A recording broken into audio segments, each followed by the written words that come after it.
Namaskar, good morning to everyone. Nice to see young, happy faces first thing in the morning. It gives us a lot of energy and a lot of hope. Shri Ramadhav Garu, Shri Niranjan Reddy Garu, my colleague and esteemed friend, Mr. Subramaniam.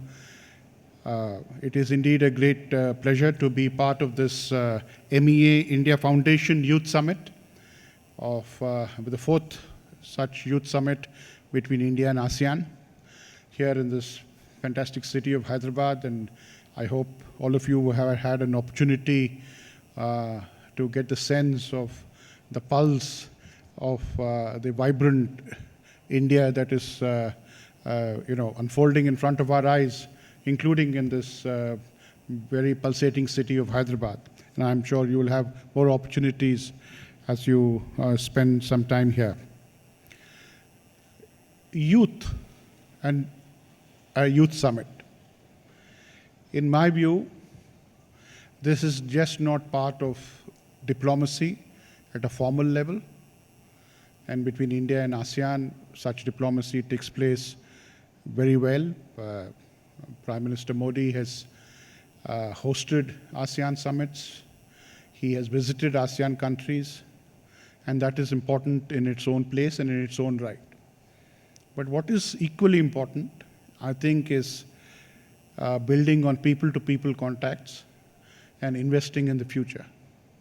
And this is indeed an investment into the future that India, with a median age of 28.4 years, and ASEAN, median age of just 30.2 years. We are one of the youngest, most vibrant youth generations anywhere in the world. So it is our strength, but it is also our responsibility that we build our countries, our regions, in cooperation, and also the world, which will reflect your dreams, your aspirations, and your strengths and your contributions. So I can't overemphasize the importance of events such as this, and I congratulate both the Ministry of External Affairs and India Foundation for having done such a fantastic job. The Honorable Minister of Tourism, in his inaugural address day before yesterday, mentioned three words. He said it was important to keep in mind the great relationship between India and ASEAN on commerce, culture, and connectivity. But I think the biggest contribution that anybody can make in these three fields are the youth. And you, as the youth ambassadors, have this great opportunity and a responsibility of taking it forward. But let me spend a little time on this great journey that India and ASEAN have begun together. And let me start by saying that we in India have both admiration and a certain sense of envy of how ASEAN has developed and gone forward over the last 30, 40 years. ASEAN regional integration is a role model for integration anywhere in the world. Why? Because you have meshed in your differences into commonalities.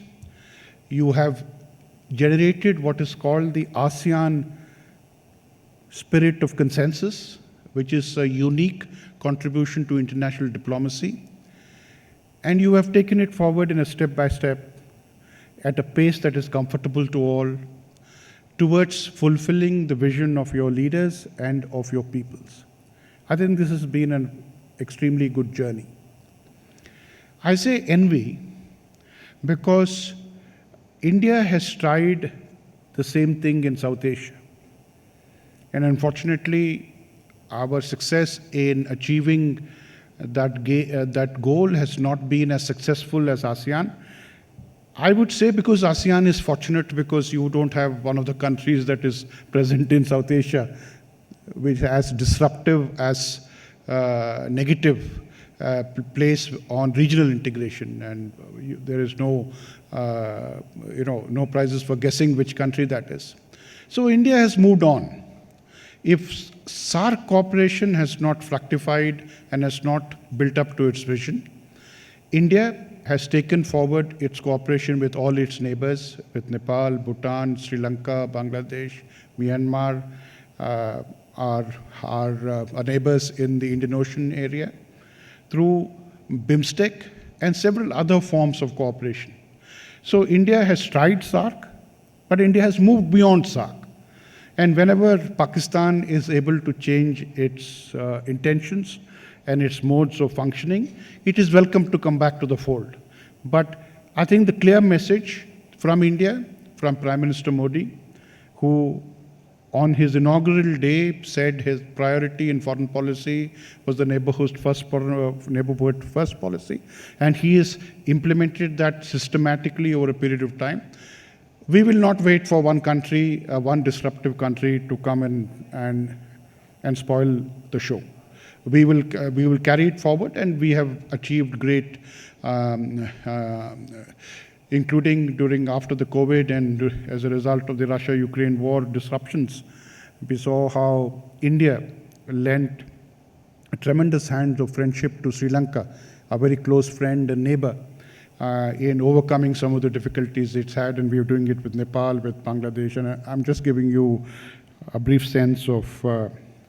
So last year, in November, in Cambodia was very kind to host a fantastic summit, India-ASEAN Summit, the 19th India-ASEAN Summit, where a comprehensive strategic partnership was enshrined. And this partnership is meaningful, mutually beneficial, and forward-looking. And it is intended to build on the age-old civilizational, maritime connectivity and cultural linkages that go back millennia. If there were these linkages between our peoples, which go back millennia, why is it that just in the last few years we are coming back to these linkages? Because unfortunately, through the intervention of history and the intervention of external powers, we were separated from our own geographical region. We belong to one geographical region, but invisible and visible barriers came between us. And I'm so glad that this Youth Summit is reestablishing these linkages that go back not just a couple of years, but go back several millennia. India's relations with ASEAN have progressed over the last 30 years.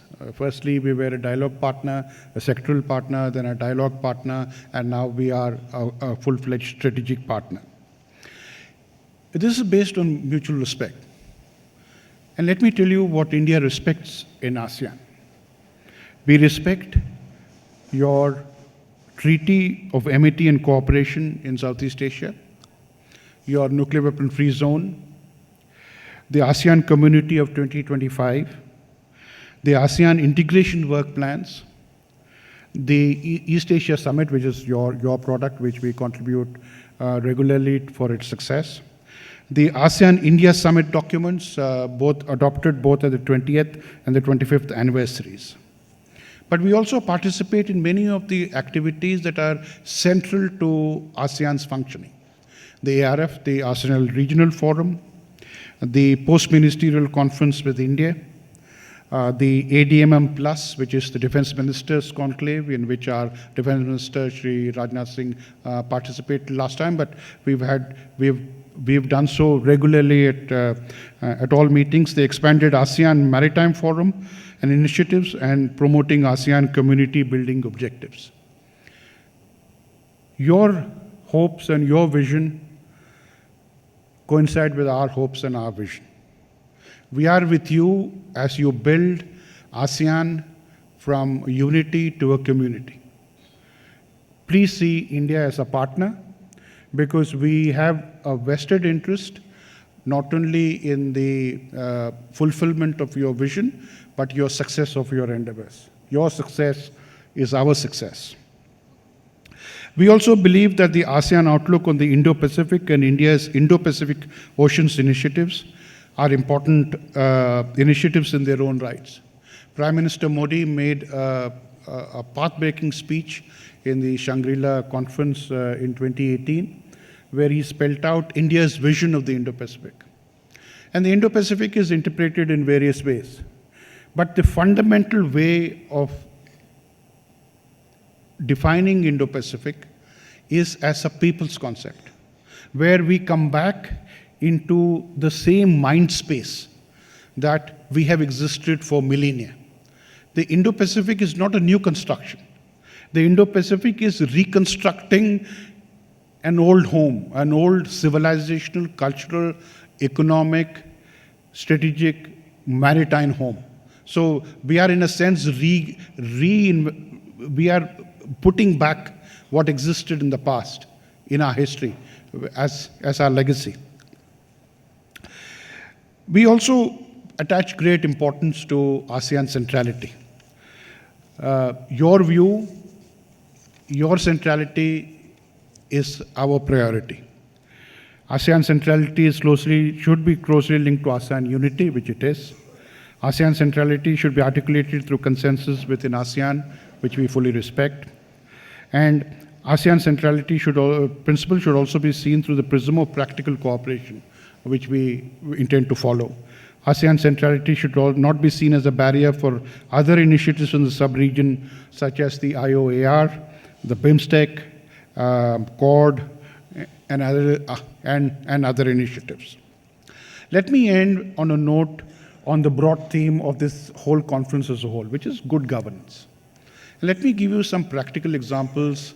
When I was ambassador of India in Russia, the first 2 years of the COVID pandemic coincided with my stay there. Of course, the COVID pandemic took most countries by surprise. We were not forewarned, so we were not prepared. But I think each country learned its own way the lessons that the COVID pandemic came about. So the first lesson of COVID pandemic was that it concerns everyone, and therefore it is an all-government effort, an all-society effort. India undertook one of the most massive vaccination programs in the world. 2 of those vaccines were domestically produced, but we also kept our doors open for cooperation with foreign countries. So there was no limitation of vaccines. The vaccines were produced and distributed in in numbers which are comparable to the highest in the world, probably in some respects the highest in the world.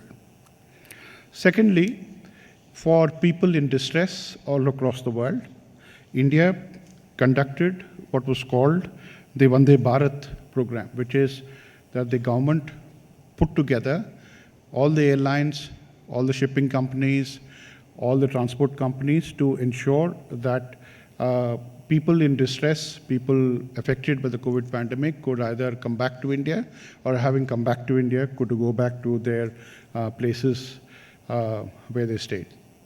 On the whole, India transported 3.2 crore people in the Vande Bharat program. 3.2 crore, which is the largest airlift in history. We also did air bubble agreements with a number of countries, and that was one.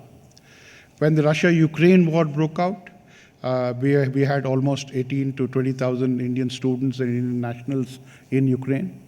Prime Minister Modi spoke to both President Putin and President Zelensky. And I can tell you, given my own knowledge of the issue, he succeeded in asking both sides to stop the war for a few hours so that Indian students could be bussed out of the active war zones. There's no other world leader who has been able to do that. And I can give you more examples of evacuation from Afghanistan and things like that. So let me summarize it and conclude by the following. What is good governance? Good governance, I would say, consists of 5 principles. One is leadership. You have to have a government that takes control, takes ownership, and we were fortunate in India for having Prime Minister Modi's vision and leadership to make it an all government, all states, all society, all organizations endeavor. Second is organization.